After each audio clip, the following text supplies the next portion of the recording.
Concernant le lien pollution et cancer, si l'on devait schématiser, on pourrait insister sur deux types de pollution, notamment la pollution au trafic routier avec le benzène émis par les véhicules essence, qui va augmenter le risque de leucémie, notamment chez l'enfant, et les particules diesel qui vont augmenter de nombreux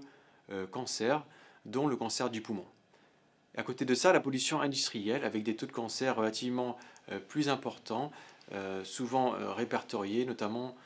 autour de sites industriels, particulièrement les incinérateurs. En commençant par le benzène, plusieurs études, notamment chez les travailleurs professionnels exposés, ont démontré que le benzène était un facteur de risque, notamment à forte dose pour les pathologies telles que l'aplasie médulaire, et lors d'exposition à plus faible dose mais répétée pour des leucémies, notamment des leucémies aiguës de l'enfant. Cela a également effectivement été démontré chez des enfants résidant à Paris, sur lesquels on s'est penché et on s'est aperçu que les enfants parisiens qui habitaient à proximité d'un gros axe routier, à moins de 150 mètres d'un gros axe routier, faisaient significativement plus de leucémie que les enfants habitant plus loin d'un axe routier. Concernant les particules diesel, elles ont été classées cancérigènes de classe 1, donc cancérigènes certains, comme le tabac ou comme l'amiante, en 2012 par le Centre international de recherche sur le cancer qui appartient à l'OMS. Les particules diesel ont été reconnues cancérigènes certains pour le cancer du poumon, mais également pour de nombreux organes, notamment la vessie et la peau. Cette classification par l'OMS repose sur de nombreuses études, avec à la fois des études toxicologiques chez le rat, mais également des études épidémiologiques chez l'homme,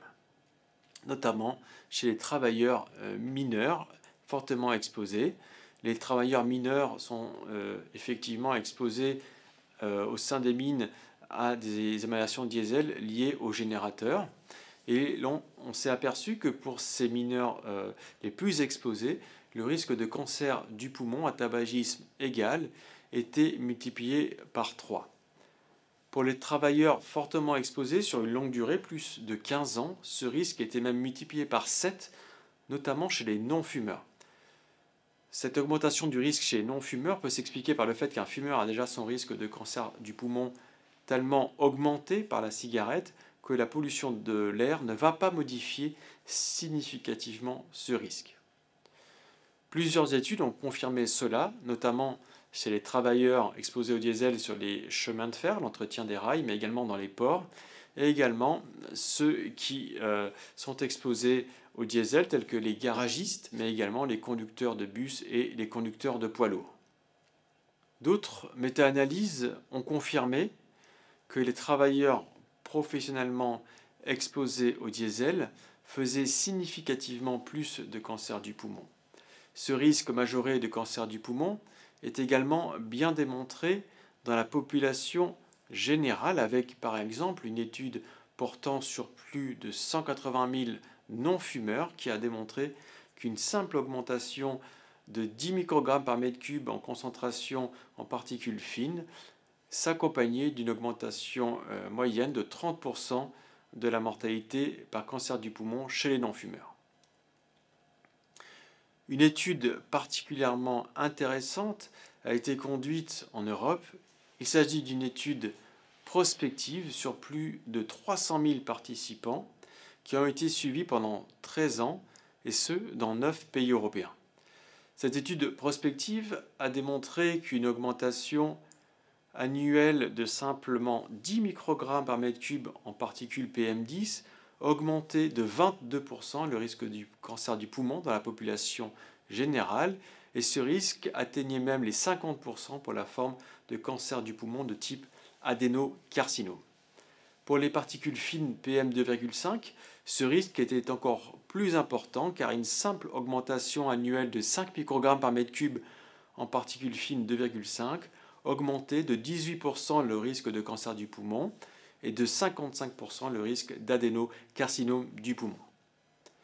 Une autre étude portant sur plus de 40 000 participants a confirmé que le risque cancérigène de la pollution de l'air était bien plus prononcé pour les non-fumeurs.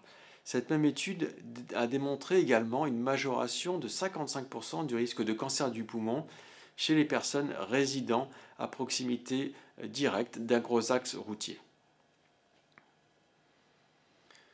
Du point de vue toxicologique, les principaux composés cancérigènes entrant dans la composition des particules et des gaz sont les hydrocarbures aromatiques polycycliques, appelés également les HAP, tels que le benzoapyrène. Il existe une centaine d'hydrocarbures aromatiques polycycliques qui vont varier en fonction du nombre de cycles benzéniques qu'ils contiennent. Ces hydrocarbures aromatiques polycycliques, tels que le benzoapyrène,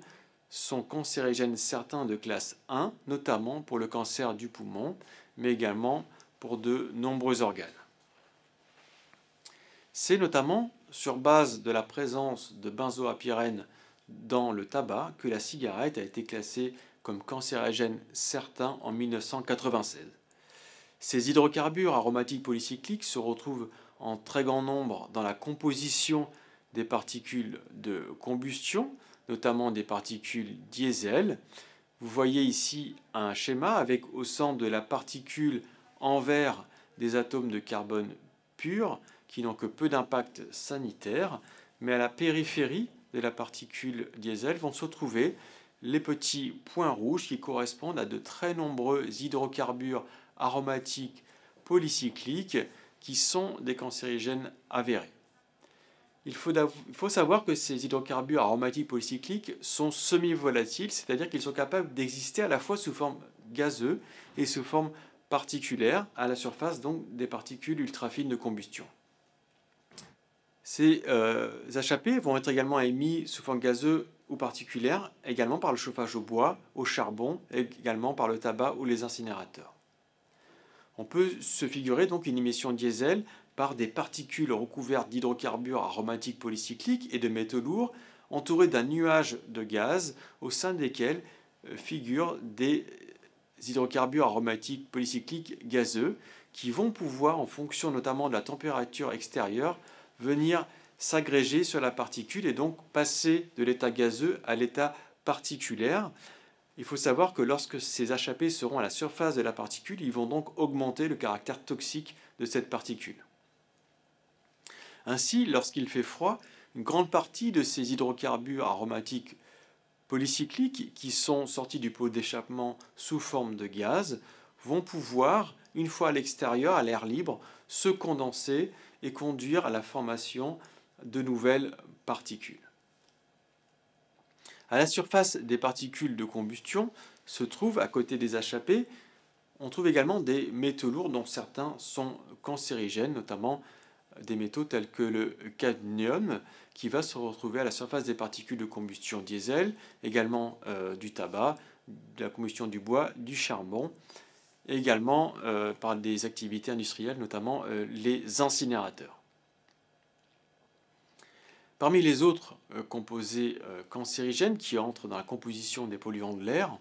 on trouve également des composés organiques volatiles, donc des gaz tels que le formaldéhyde, qui est également un polluant important de l'air intérieur, qui est émis par le tabac, mais également par les matériaux de construction, les détergents, mais également par les feux de cheminée au bois et le trafic routier, notamment le trafic diesel. Ce formaldéhyde est également un cancérigène avéré de classe 1, augmentant notamment le risque de cancer du nasopharynx.